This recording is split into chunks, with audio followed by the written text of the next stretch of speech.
Friends, இன்றைக்கி நம்ம வீடியோவில் வீட் பிஸ்கெட் செய்கிறது எப்படின்னு பார்க்கலாம். வாங்க வீடியோக்குள்ளே போகலாம்.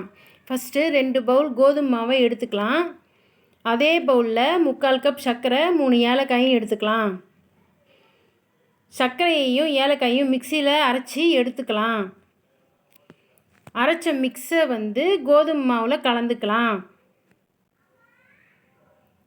கலந்ததுக்கப்புறம் 2 ஸ்பூன் நெய்யை விட்டு கலந்துக்கலாம். அடுத்து கொஞ்சம் கொஞ்சமாக தண்ணியை விட்டு நல்லா பிசைஞ்சு எடுத்துக்கலாம். பிசைஞ்சது சப்பாத்தி பதம் வர அளவுக்கு வச்சுக்கலாம்.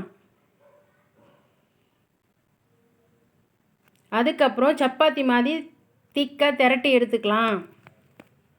திரட்டி எடுத்ததில் ஒரு மூடியை வச்சு குட்டி குட்டியாக ரவுண்ட் ஷேப்பில் கட் பண்ணி எடுத்துக்கலாம். கட் பண்ணி எடுத்ததை ஒரு பிளேட்டில் மாற்றிக்கலாம். பிளேட்டில் மாற்றினதுக்கப்புறம் வானலில் எண்ணெயை ஊற்றி எண்ணெய் சூடானதுக்கப்புறம் கட் பண்ணதை ஒவ்வொன்றா போட்டுக்கலாம். கலர் சேஞ்ச் ஆனதுக்கப்புறம் எடுத்து பிளேட்டில் மாற்றிக்கலாம். அதுக்கப்புறம் வீட் பிஸ்கெட் கிறிஸ்பி சவுண்டு கேட்கணும். அவ்வளோதாங்க வீட் பிஸ்கெட்.